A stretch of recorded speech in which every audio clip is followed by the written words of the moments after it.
भाजपा ग्रामीण मंडल कुशलगढ़ के द्वारा विशाल तिरंगा यात्रा का हुआ आयोजन।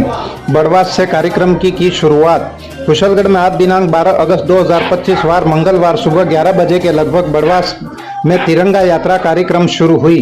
देश के यशस्वी प्रधानमंत्री नरेंद्र मोदी एवं राष्ट्रीय प्रदेश नेतृत्व के आह्वान पर स्वतंत्रता सेनानियों के सम्मान में और ऑपरेशन सिंदूर के सफलता पर भव्य तिरंगा यात्रा निकालने का आह्वान देश एवं प्रदेश के किया जा रहा है। इसी के तहत आज ग्रामीण मंडल कुशलगढ़ की भव्य तिरंगा यात्रा राजकीय उच्च माध्यमिक विद्यालय बड़वास बड़ी से प्रारंभ होकर बड़वास बड़ी, बावलिया बस स्टैंड, तेजपुर, लुनावाड़ा होकर पुनः राजकीय उच्च माध्यमिक विद्यालय में आकर तिरंगा यात्रा का समापन किया गया, जिसमें पंचायत समिति प्रधान एवं भाजपा जिला महामंत्री कान्हिंग रावत, मंडल अध्यक्ष सोहन डामोर, महामंत्री नारायण वसुनिया, सोशल मीडिया संयोजक तोल सिंह, संयोजक दिलीप डामोर, उपाध्यक्ष सरदार सिंह कटारा, बुर्जी कटारा, दिलीप सिंह सिसोदिया, गणेश कटारा, मंडल अध्यक्ष सहित कई गणमान्य नागरिक एवं पदाधिकारी भी मौजूद रहे।